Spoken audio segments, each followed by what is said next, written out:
काटा और फिर लास्ट में जो भी है रिप्रोडक्टिव और तू पक्का डॉक्टर है या कसाई है? और ऐसे कोई जोक वो भी मारते तभी एकदम सीरियस रहते सब लोग। मारते। जोक वो भी मारते क्या कि इसके दिमाग में कुछ नहीं है? व्हाटएवर जो भी साइज वगैरह जो क्या साला तुम लोग ये सब बातें करते हो?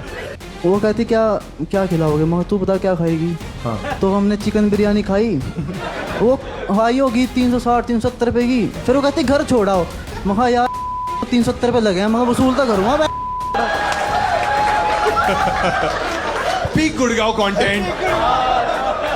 विनोद आणि विकृती यातली पुष्टी रेषा जेव्हा एखादा माणूस ओलांडतो तेव्हा काय होतं याचं जळजळीत उदाहरण सध्या आपल्या समोर आहे। सोशल मीडियावरील फॉलोअर्सचा आकडा, हाऊसफुल शोची तिकीटं आणि स्वतःला कूल समजणं यातलं काहीच शेवटी कामाला येत नाही। अखेर सोशल मीडिया अकाउंट डिॲक्टिव्हेट करावं लागतं, चांगल्या कंपनीतली नोकरी जाते आणि विषय एवढ्यावरच थांबत नाही तर थेट राष्ट्रीय महिला आयोगकडून समन्स येतं आणि पोलीस ठाण्यात FIR दाखल होते।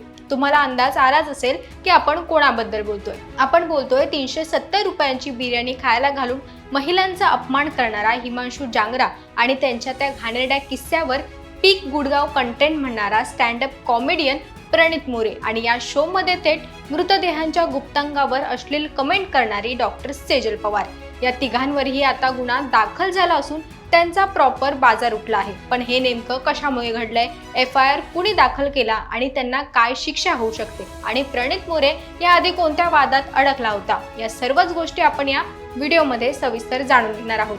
नमस्कार, मी मयुरी आणि आपण पाहतात मुंबई आउटलुक। या संपूर्ण प्रकरणाची सुरुवात प्रणित मोरेच्या एका लाईव्ह क्राऊड वर्क शो मधून झाली। प्रणित जेव्हा प्रेक्षकांशी संवाद साधत होता तेव्हा प्रेक्षक गॅलरीत बसलेला हिमांशू जांगरा नावाच्या मुलाने एका मुलीसोबतच्या आपल्या डेटचा किस्सा सांगितला। तेव्हा अत्यंत निर्लज्जपणे सांगितलं की तो एका मुलीला डेटवर घेऊन गेला, तिथे त्याने चिकन बिर्याणीवर 370 रुपये खर्च केले आणि त्यानंतर तो खर्च त्या मुलीकडून वसूल करायचा होता। या विधानामागील त्याची विकृत मानसिकता स्पष्ट दिसत असतानाही शोचा होस्ट प्रणित मोरे आणि तिथे उपस्थित प्रेक्षक त्यावर टाळ्या वाजून हसत होते। हा व्हिडिओ सोशल मीडियावर व्हायरल होताच इंटरनेटवर संतापाचा उद्रेक झाला। पण हा वाद इथेच थांबला नाही। या शो मधील डॉक्टर सेजल पवार या वैद्यकीय क्षेत्रातील तरुणीचा दुसरा व्हिडिओ समोर आला। तिने वैद्यकीय अभ्यासासाठी दान केलेल्या मृतदेहाच्या प्रायव्हेट पार्ट्सवर अत्यंत घाणेरडी मस्करी केली। ज्या मृतदेहाचा आदर करायला हवा त्यांची एका डॉक्टर मुलीनेच कॉमेडीच्या नावाखाली थट्टा उडवली आणि प्रणित मोरेने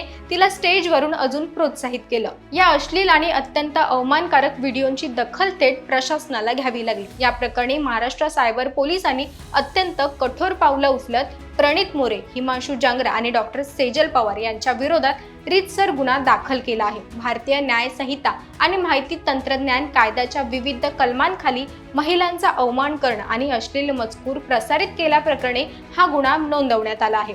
महाराष्ट्र सायबरनं या तिघांनाही चौकशीसाठी हजर राहण्याचे कायदेशीर समन्स बजावले आहे।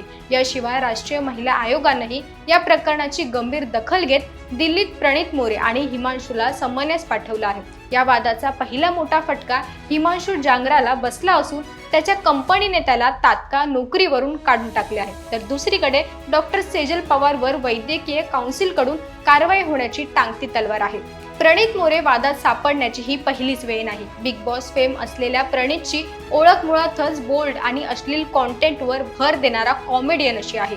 यापूर्वीही अनेकदा त्याने कॉमेडीच्या नावाखाली महिलांविषयी द्विअर्थी आणि आक्षेपार्ह जोक्स मारले आहेत। काही महिन्यांपूर्वी त्याच्या एका शो मध्ये छत्रपती शिवाजी महाराज आणि महाराष्ट्राच्या संस्कृतीशी जोडलेल्या काही मुद्द्यांवरही सोशल मीडियावर वाद निर्माण झाला होता। मात्र प्रत्येक वेळी हा तर निव्वळ विनोद आहे असं म्हणत प्रणित मोरे यातून सुटत गेला। पण यंदा त्याने आणि त्याच्या शो मधील प्रेक्षकांनी अश्लीलतेचा आणि विकृतीचा कळस गाठल्यामुळे कायदेशीर कचाट्यातून सुटणं आता त्याच्यासाठी अशक्य झालं आहे। या संपूर्ण प्रकरणातून एक गोष्ट स्पष्ट होते की मनोरंजन आणि अभिव्यक्ती स्वातंत्र्याच्या नावाखाली कोणालाही महिलांचा, समाजाचा आणि किंवा मृतदेहांचा अवमान करण्याचा अधिकार नाही. इंटरनेटवर काही लाईक्स आणि फॉलोअर्स मिळवण्यासाठी स्वतःची नैतिकता गहाण ठेवणाऱ्या या तथाकथित कलाकारांना आता कायद्याचा चाप बसणं अत्यंत गरजेचं आहे. सुरक्षित तरुण तरुणी जेव्हा अशा विकृत मानसिकतेचं प्रदर्शन करतात तेव्हा समाज कोणत्या दिशेला चालला आहे हा मोठा प्रश्न निर्माण होतो. तुम्हाला या प्रणित मोरे, हिमांशू आणि सेजल पवार यांच्यावरील कारवाईबद्दल